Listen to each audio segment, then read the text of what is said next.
of you know me from Park Rapids, Hubbard County area, others don't, so I will start with some of the basics about myself, and then we'll get into a few other things. First of all, my name is Paul Utke. I do live in Park Rapids with my wife, and she just moved around. Oh, she's right up front here. I have that group that's going to be heckling me, and she's right up front.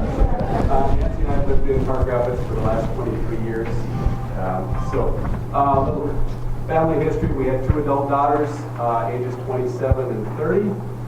And work history. We've been in Park Rapids for the last 23 years. I spent 16 years in the retail hardware and rental equipment business in downtown Park Rapids. Since then, I actually currently am an insurance agent, working for an agency in Park Rapids, and also still do a little legal video.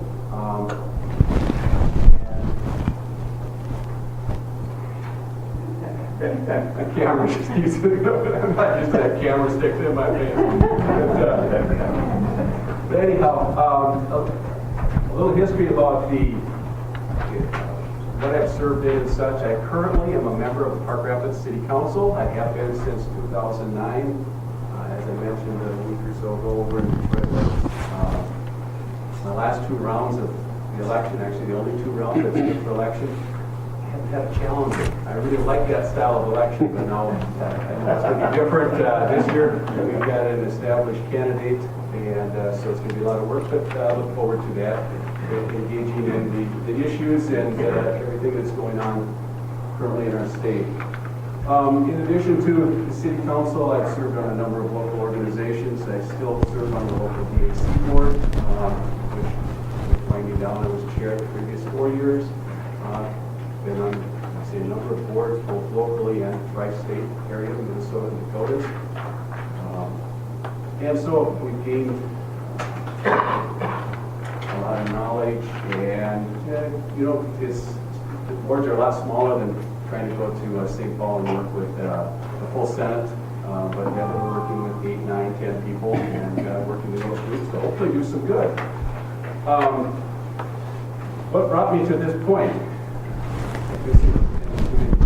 Finally I gave in and said I'll try it. But it actually, as we all sit and look at what's going on, we watch the news, we read the paper, we read stuff on the internet, and you finally basically get to a point where you're fed up with everything you see, and you got to jump in and try to help and do something better, try to improve things. So I guess that's where we're at right now. Our opposition, or my opposition, we all know where Senator Skoy sits. There's usually not a tax or a fee that he doesn't like, and we're getting killed on that. The last 12 years, our state budget has gone up about 65% in the neighborhood, and that's incredible growth. And I know I wouldn't have anybody that probably disagrees with me in this room, but that's way too much. And so we've got to work at bringing that back under control, and actually not only try to bring it under control, but hopefully even finding ways to reduce it. Voting history, I just thought I'd let you in on a little bit of that. I'm 59 years old now. I've never missed an election, and I've always voted 100% Republican. So I haven't been one of those that switched, and we're glad for all those that do, but I've been a solid, true conservative Republican all my life. It's a little bit like being a Vikings fan. I've been that for my whole life, and they haven't always been leading in. So that we can win a few more seats with our fall election, and I hope to be part of that. Part of what we run into, what did we hear today? Shooting out in Washington, D.C. And what's the other side going to say? The first thing is we need more gun control, which is, as we'll all agree, I'm sure is totally wrong. We can't control those people that are doing that just by registering their guns and such. It all goes back to we've got a social moral decay in our country today.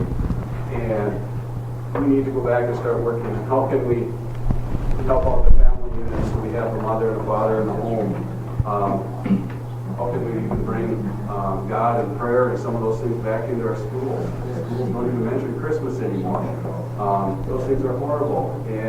But we have schools now in our state who have prayer rooms for some of our immigrants. In fact, a lot of our immigrants. And it's like, we can't do that. Have a prayer and do those things. We barely can say Pledge of Allegiance in a lot of schools, but yet we accommodate their requirements. There's a lot of those things. Go back and build on our moral and social values, and when we do that, when we have strong values, we're going to move our work ethics and our families, and everybody's going to be much more successful. Taxes and regulations, those are things that really drive us crazy. Regulations, a couple things close by. Pipeline issues, polymed issues, everything of this sort. Now, whether you like where they're going or what they stand for, but we as a state should not drag these things out over many, many years and cost these companies hundreds of millions of dollars like they have in polymed. Even look at what Enbridge is doing, trying to get past here, going south. It's only respectful that we should make a decision. We like it or we don't, or they do it in another location, but now they've been put off for a couple more years. There's a lot of work where we can improve and help these companies be successful. There's a lot of good jobs waiting to be had. There's product that needs to be moved. And then the other side of it, taxes and how that affects our state. There was a report that was just issued here recently. Had the adjusted gross income of the residents of Minnesota. And it's kind of interesting when we get into numbers of that. I said this way, and I was at a meeting back in 2014, and I actually made the note on my phone. After that session, he said, the best session they'd had in years, and they just had come out of 2013 where they increased a lot of taxes. 2014, they put more on us. Now we turn around and see the results of what that does to us.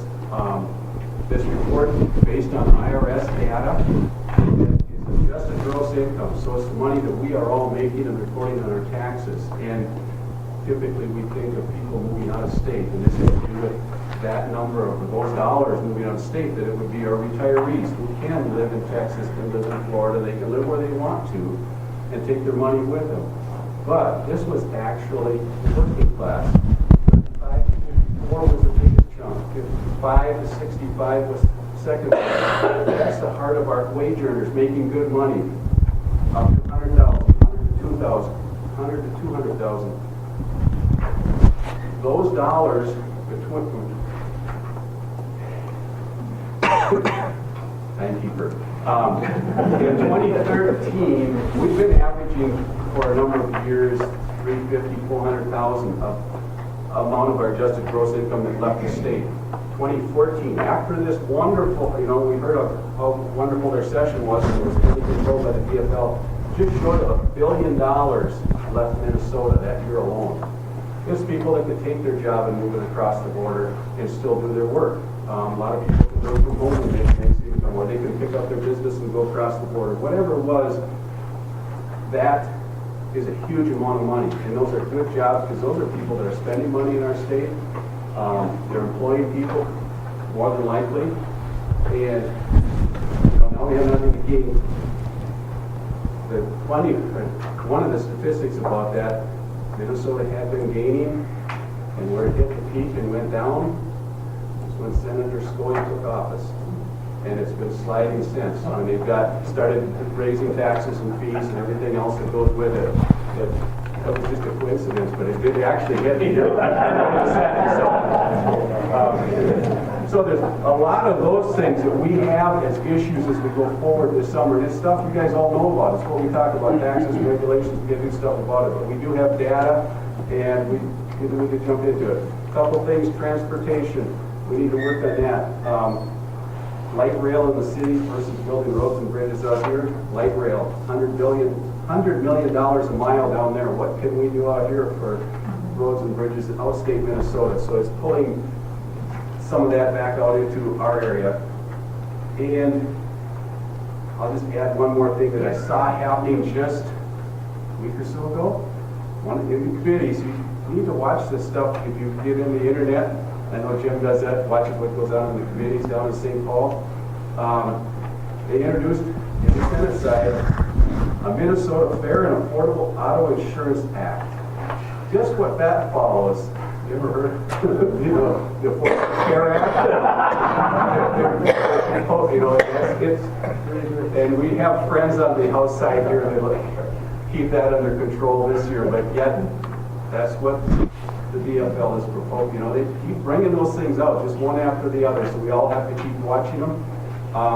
With that, I would appreciate your support and your vote tonight, and I thank you all for coming.